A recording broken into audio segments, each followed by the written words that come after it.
Proceed to vote.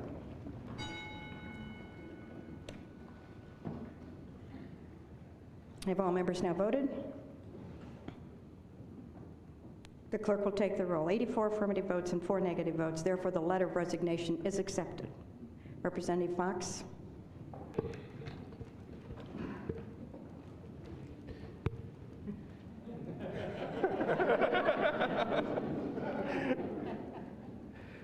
I stand before you proud to be a child of God.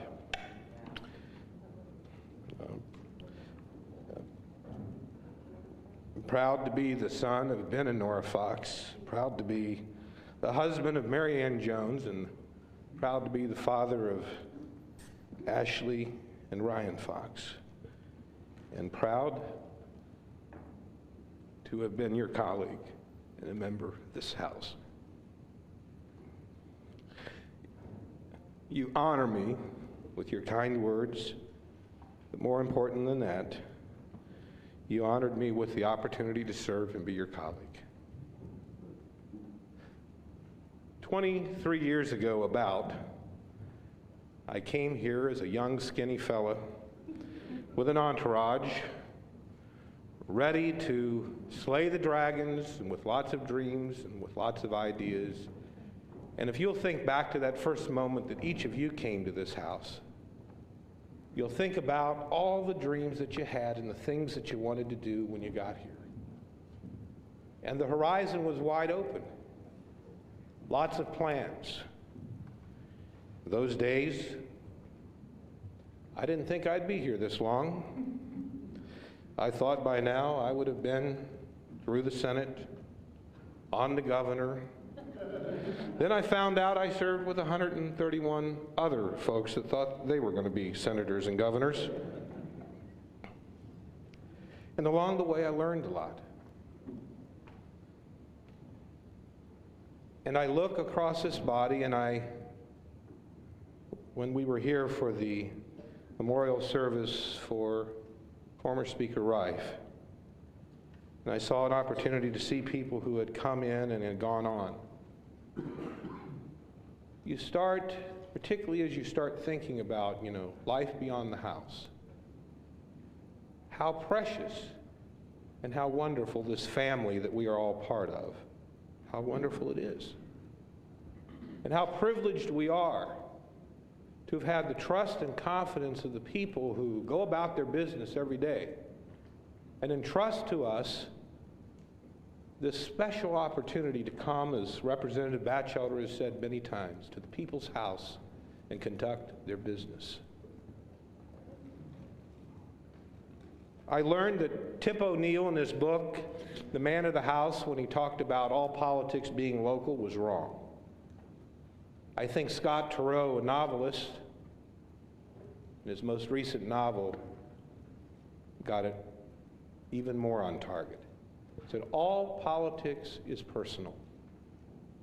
It is personal to the people that we serve and represent, because the things we do here have direct impact on what happens to them. But it's personal to each of us. It's personal in how we go home at the end of the day and the feelings and the memories that we bring with us. There are good days and there are bad days, and I'm particularly grateful, as in any family, those of you that have expressed both frustration and affection, have been there as friends, even on the bad days.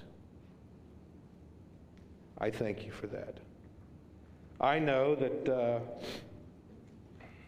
LSC probably will be in tune for now a budget reduction in staff reduction. And I have to tell you that we are all so privileged to have the service of that fine staff. I think back through the various opportunities I've had to have amendments and so forth, but not for their hard work, it would have never happened. The Sue Clars, the Jim Burleys, Deborah Zodzais, Randy Anderson, John Gallagher, who's gone on before. John Gallagher went through 57 drafts of workfare over a 2.5-year period before we got it right. As I go back to Butler County, I tell you something, as is the case of anything you've done for a long time, you have mixed emotions. I'm excited about the prospects of going back, being closer to home, closer to the family. And with term limits, each of us, each of you will wrestle with this, where do I go from here in terms of because inside of each of us is this desire to have an impact on people's lives in a positive way. And when this opportunity came, I thought, well, it's time to go. The relationships that I've had with leadership and with all of you are treasured. And Speaker Davidson, I thank you for the opportunity to chair the Education Committee and the doors that you opened for me. As I've said before, I appreciate the tutelage of Vern Rife and Corwin Nixon. And Bill, I treasure our relationship, and I'm glad we started talking again. And even that irascible Bob Netzley, my goodness. I tell you, you really get mellow when you start to go. You even think, well, gosh, I'll miss Netzley.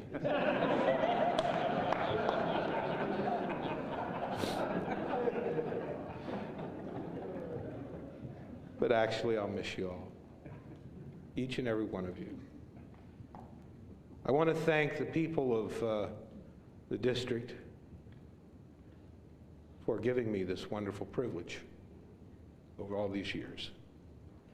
I want to say to those of you that have time when I've been in the hustle and bustle and just focused on, kind of locked on like a missile in something, that I've done and said things that have hurt you.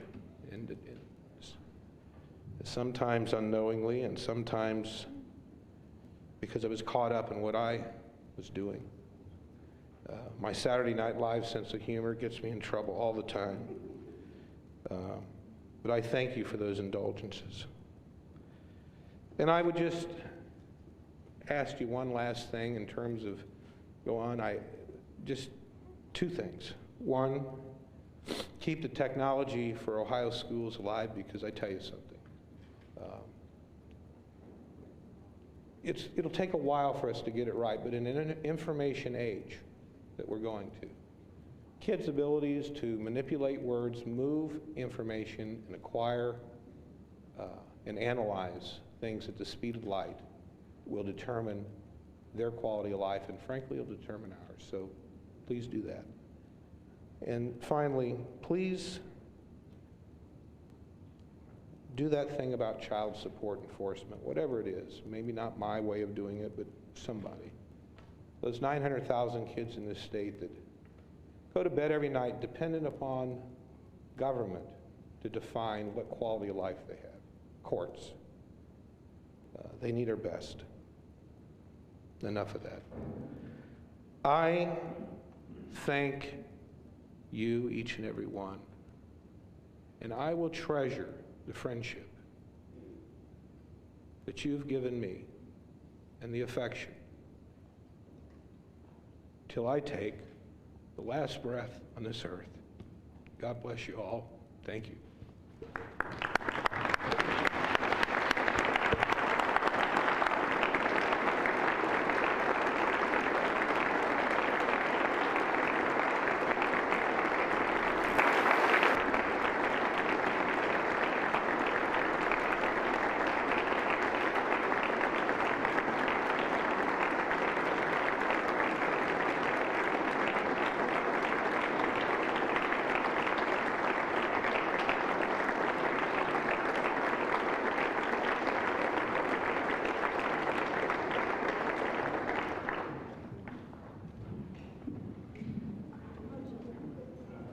Motions and resolutions, reports of standing and select committees, and bills.